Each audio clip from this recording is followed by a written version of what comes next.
This podcast is part of the Democracy Group.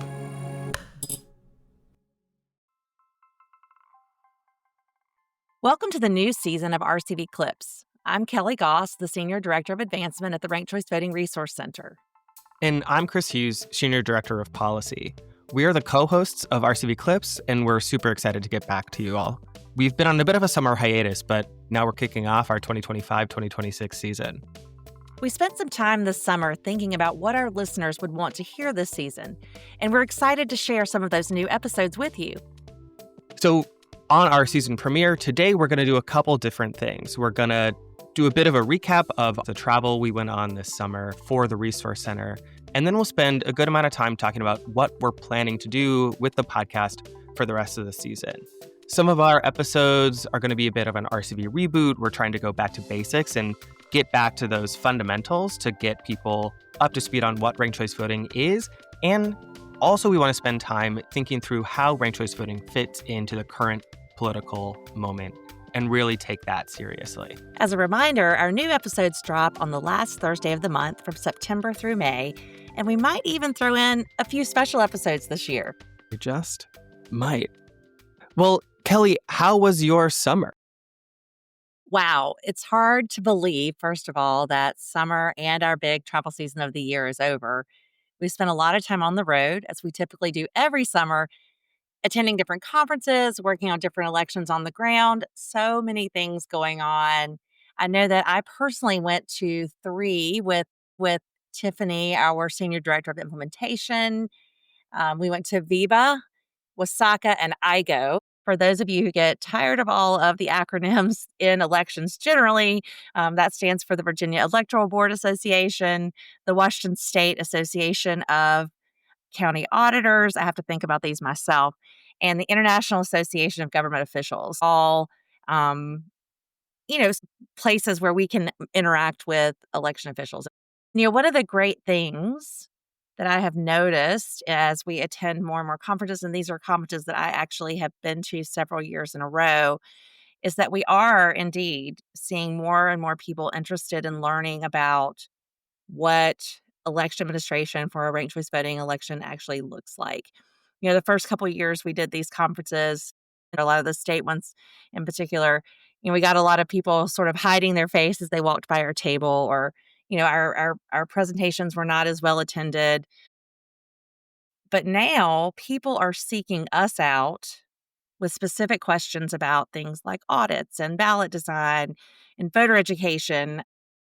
I know at WSACA in particular, in Washington State, where King County is getting ready to do their implementation here in a few years, we had a very well-attended sessions. Actually, we had 2 sessions back-to-back where Tiffany was able to talk a lot about her experience in Alaska. Leah Bensing talked about her experience in Portland. And Jerry Lynn, who's going to be implementing in King County, talked about what they were doing now to get ready for their future elections. And after that particular session, several people came to Tiffany and said, hey, we didn't really realize how much information you could provide us. We have a lot of questions. And they said, girl, you have the answers. So we're seeing some exciting growth in what people are interested in hearing about ranked choice voting elections. Yeah, I mean, I've had the same experience sort of again and again. We were both at NCSL, the National Conference of State Legislatures Summit. It was their 50th anniversary this August. And we also both in May went to ADS, which was held by Represent Us. It's the American Democracy Summit. And those are 2 pretty different audiences, really. NCSL is a lot of state legislators themselves, like elected officials and their staffs. ADS is folks from across like the advocacy space working on electoral reform. But similarly, we're having like more informed, more in-depth conversations about what it means to adopt ranked choice voting, how you do it, and how you actually run those elections when the time comes to do so. You can just feel the sort of the conversation and tone shifting from, I think it's always healthy to have some skepticism and some questions. You want to think seriously about how to do this right and how to do ranked choice voting elections well. But it's more questions in terms of like, how do we do this right? Not, is this even possible? And I think that's been pretty gratifying to see for all of us.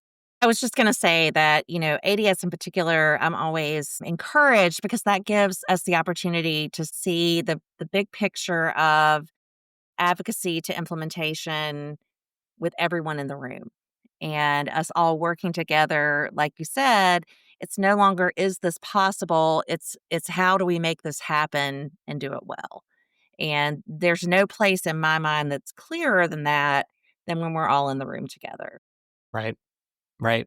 Yeah. I mean, that's the other thing, too. I also got the chance with Matt and Tiffany to travel out to Humboldt County, which is way in Northern California, to work on a tabletop exercise with the county clerk's office there because they're preparing for ranked choice voting elections in Eureka, California. And that was a great experience because we spent a week essentially in the county clerk's office with county staff, with City of Eureka staff, with folks from across California who have worked on ranked choice voting elections, but also people with broader elections expertise. Um, and we just spent that week really digging in on, well, how will this work in Humboldt County? And it was a great experience just because more and more over the last few years, we've gotten to spend a lot of time working in back offices like this, in elections offices like this, supporting implementations. And this was a great example of how Humboldt County is really taking their responsibility for running elections quite seriously, and doing it right for Eureka when the time comes, and how much we as an organization have learned about what it takes to run ranked choice voting elections. I mean, just overall, like a really interesting and informative experience for us. Honestly, for me, like gratifying to see Matt and Tiffany, who, have been here for a couple years, really taking ownership of their roles as the RC Tab program director for Matt and our implementation director for Tiffany. Just, seeing them really flex their skills and in that room, in that tabletop was great. And then, the other thing we have to mention is Rosemary, our executive director, was on the road a bit this summer too. She went to the Election Center, which is, as with a lot of these, a very election administrator focused conference. That's one where sort of folks from across the country who work on elections in every state are showing up to learn, what are my colleagues doing across the country on elections, sharing their own expertise, and getting to meet folks like us, some voting system vendors, other nonprofits who work in the election administration space, and just, again, continuing to share that expertise and build those relationships. Rosemary, on the other side of your experience at VIBA, went to VRAV. So many little acronyms. The Voter Registrars Association of Virginia conference earlier this year, too. And I think, I don't want to belabor the point, but similarly, the more we're showing up in these places, the more conversations we're having, the more we're learning, the better we're getting at our jobs, and the more support we're able to give to election officials across the country that they actually need and are looking for. I completely agree. One of the things that we know from our experience is there's no better place to work with, meet with, talk with election officials than in their home space so that we know the culture of their office, how things work where they are, what their community's like. I find those to be the most effective things that we do when we are working with folks on their elections, on their RCV election. So let's move on and talk a little bit more about our plan for the season and what kinds of things have driven us to make this decision about what we're going to talk about and how we're going to schedule guests. Just want to get back a little more to the sort of the roots of what RCV Clips was. So, Chris, tell us a little more about what's going on with the season. Yeah, well, as we were planning this season, we were trying to think of like what new ground we can cover on ranked choice voting implementation. And frankly, we were having a hard time with that. We've covered so many different aspects of what it takes to run elections and what it takes to get ranked choice voting adopted and all of that in the 50 plus episodes of this podcast. We were just thinking about, where we're at with politics right now, where ranked choice voting sits in politics right now.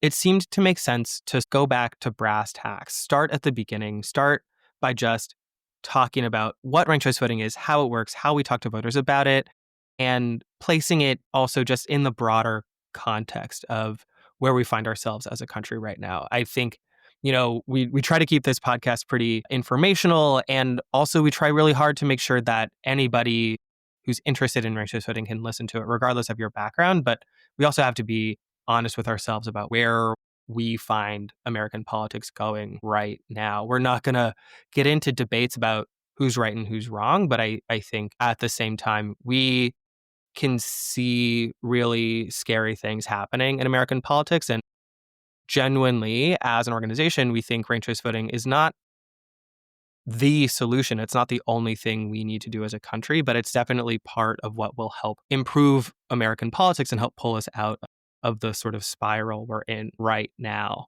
Um, that's what we're trying to do, is lay that foundation, just get some clear facts, information, helpful resources across to you all, and be honest with our listeners and with ourselves about where we're sitting as a country. Absolutely. So, with that in mind, I think we have to talk about the elephant in the room. Politics are something right now.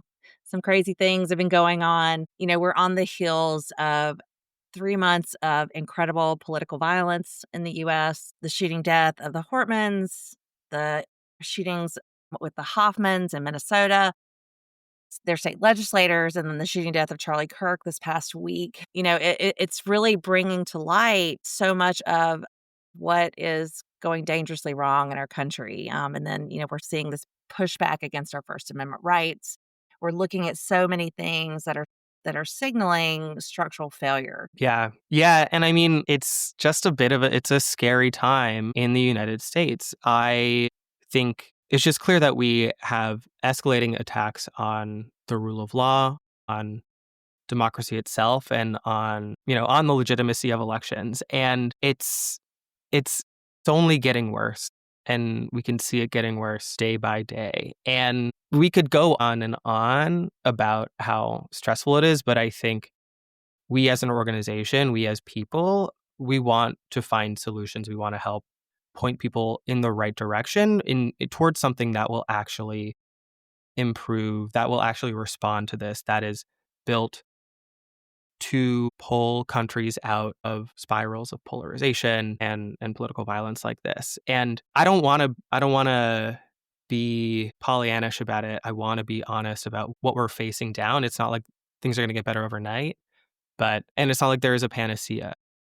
But there are important things we can do here at the Ranked Choice Voting Resource Center, and we can do as people to continue holding up American democracy and defending it and making sure that it survives some pretty scary attacks on it.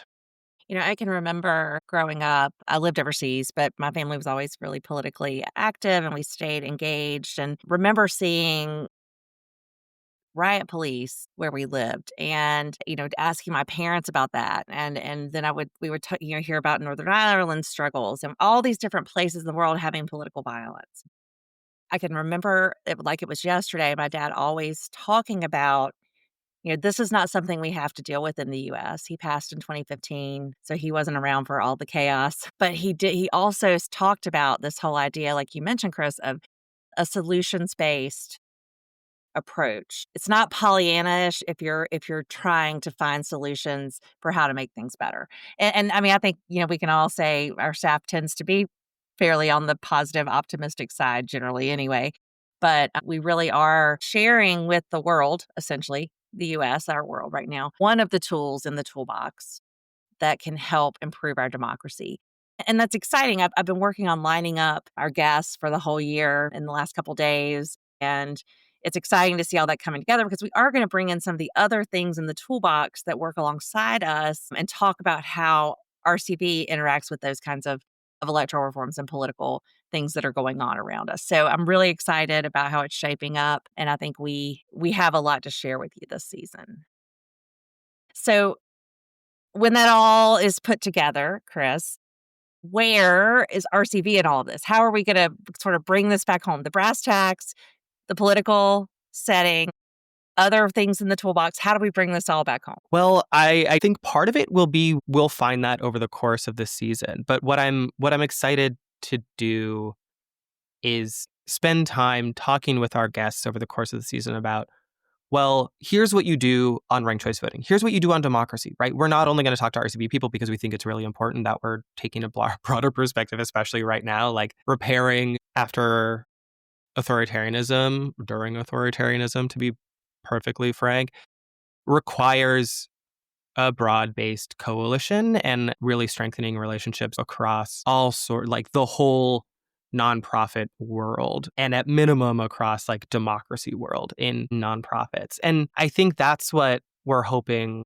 to do this season, is show you that scope of things and also have some interesting conversations about how, as individuals, democracy works in our day-to-day lives. Like, what does it mean to live in a democracy? How does it show up in our day-to-day lives? I hope this doesn't sound frivolous, because I think there's great value in finding joy in taking new perspectives on things in difficult times. And specifically for us, that means finding joy in things like how ranked choice voting is used in contexts outside of an actual United States election or some municipal election here. So we're going to spend some time talking about how we use democracy, how we engage in democracy in pop culture, in sort of our day-to-day lives. So, we're hoping to do an episode about how we have various forms of democracy, i.e., ranked choice voting, which is what we get excited about, in things like the way we choose the MVP in the NFL or how the Oscars are awarded. So, we're really excited about looking at the sports industry and the entertainment industry in terms of how they're bringing ranked choice voting into their work. And then this is what I'm really excited about. We're also hoping to talk with our colleague over at the Data and Democracy Lab about ranked ballots in RuPaul's Drag Race, something they started doing a few seasons ago. Yeah, and like I'm going to get a little nerdy and academic here about RuPaul. I mean, at the end of the day, the show is pretty commercialized. It's selling this idea of RuPaul Charles, a very famous drag queen. It's selling the reality competition show RuPaul's Drag Race. But at the same time, drag is a subversive queer art form that's supposed to make us sit back and think, well, why am I the way that I am? How is my masculinity, my maleness, my femininity, my femaleness, my womanhood, how is it constructed? How is it given to me by culture? And why do I feel the way I do? Why do I love the people I love? And I think that makes it really interesting in times like this, where everything's in a bit of upheaval, to look at our culture, our cultural institutions like RuPaul's Drag Race, and see how they feed into our politics, because politics and culture are in a loop. What happens in our politics becomes our culture. What happens in our culture becomes our politics. We need to think about how all these things fit together and where we might need to disrupt how culture is operating to improve our politics. And that's, to get back to the point, on RuPaul's Drag Race, you know, they're putting in this flavor of democracy in the show. They're using ranked ballots to have all of the different drag queens rank each other. And it's introducing this whole other social element, this sort of like politicking and politics element, this democracy element to a reality competition show. And again, at the end of the day, it's not that serious. It's entertainment. It's supposed to make us laugh. It's supposed to keep us like happy and feeling it's entertainment. It's supposed to be fun and funny. But I still think there's something really interesting to see in how democracy shows up in these day-to-day things. And I think democratic revival requires us finding those sorts of things. It requires us practicing democracy day to day in our interpersonal relationships, and, you know, noticing it and seeing it on our television screens in culture, and using this entertainment, this joy, to power the bigger and harder work that takes longer and is not as fleeting as the competition to be America's next drag superstar. You know, I completely agree. And I think you nailed that on the head. Um, Ultimately, at the end of the day, people want to be heard, right? Whether it's in a pop culture institution or in politics. And ranked choice voting is offering a way for folks to have a greater voice. I think this is true from all the way from the family structure, whatever that may look like in your home, all the way up to the federal government. People want to be seen and heard. They want to think that, understand, and know, not just think, that their voices are heard, that they're valued for who they are, that their bodies are autonomous, that, they have some power in what happens to them. And ultimately, that to me brings it back around to voting, back around to RCV, particularly proportional RCV, because that's structured specifically to make sure that different people in our society have their voice heard. And I think this normalization of using ranking, whether it's in the NFL or on RuPaul's drag show or at the Oscars, is hugely important in what we're doing. Because when people get used to something, they understand it better, they know how to interact with it, they know what the results are going to look like, then they understand it better when they go to the polls to vote using that method. So I'm excited about this season. We've been talking about doing some pop culture stuff for a while now. And I think it's going to be awesome, awesome, awesome. That's all I can think of to say. It's going to be awesome, awesome, awesome. So stay tuned, everybody. We are ready to go this season with some great ideas and some great shows lined up for you, for sure. So before we get to our final question, I'm going to throw a couple things in here at you that you didn't know about. So I just wanted to plug a few things that are coming down the pipe or are already down the pipe here at the Resource Center. We have released RC Tab 2.0. We're so excited. Matt's been working really hard. He's our program director for our tabulation software. The updated software, as you know, includes an improved user interface, multi-system tabulation. So when you have those larger state implementations, for instance, and you have jurisdictions that are using HART and ES&S and Dominion, you can centralize all those votes and tabulate them using the round-by-round count on RC Tab. So we're really excited. This has not been available before. So we're excited to see how that looks in practice. Then we also have our third iteration of RCV Maps coming out. And we were just talking this morning, Chris and I, and he has reviewed so many documents, many, many documents. What are you thinking about that, Chris? So many. But, we're getting closer every day. Yes, we are. So that's exciting. Yes, we are. And I have to just send out a little kudos to our policy team because they have really created a better process over the years for how we do the revisions and the reviewing. I remember a time during the first iteration of this project when we all read all the documents. It was a lot. It was overwhelming. But be on the lookout for that. We're going to be releasing that soon. If you haven't been out to our website recently, there's some great new information out there. We have our one-pagers. We have all kinds of reports. So we're really, we want you to use that online library, really use those online resources, share those with folks who may want a little more information, who may want to know more about the work we do. So here we are at the end of the show, and we always finish up with our 3 words question at the end of each episode. So here goes. Chris, describe the upcoming season in 3 words or less. Back to basics. I love that. And how about you? Pop culture ranking, because I'm most excited about those episodes. Yeah, me too. I think we're going to enjoy doing those. We are really glad to be back in the studio for this season and cannot wait to share our new content with you, going back to the basics in this political moment with a little bit of pop culture thrown in for good measure. Thank you so much for listening to our season premiere, and talk to you all next time. Until next time. And now for this month's final round, where we share an interesting bit of trivia, a useful tidbit, or something we just thought was cool for folks to know about ranked choice voting. Here's Tiffany Montemayor with this month's final round. Did you know that more than 1 million voters cast ballots in New York City's RCV primaries this summer? That makes for the highest turnout in a New York City primary since the 1980s. Plus, 96% of voters in NYC said their RCV ballot was simple to complete, and 4 out of 5 voters ranked 2 or more candidates on their ballot. This embrace of RCV makes it this month's final round. Thank you for joining us today for our September 2025 RCV Clips episode produced by the Ranked Choice Voting Resource Center. Make sure to subscribe to the show for the latest episodes and updates. And please take a minute to rate and review us on your favorite podcast platform too. For more information about RCV-RC and Ranked Choice Voting, check out our website, www.rcvresources.org. The production of this podcast is supported by the generosity of our donors. Donations can be made directly on the website.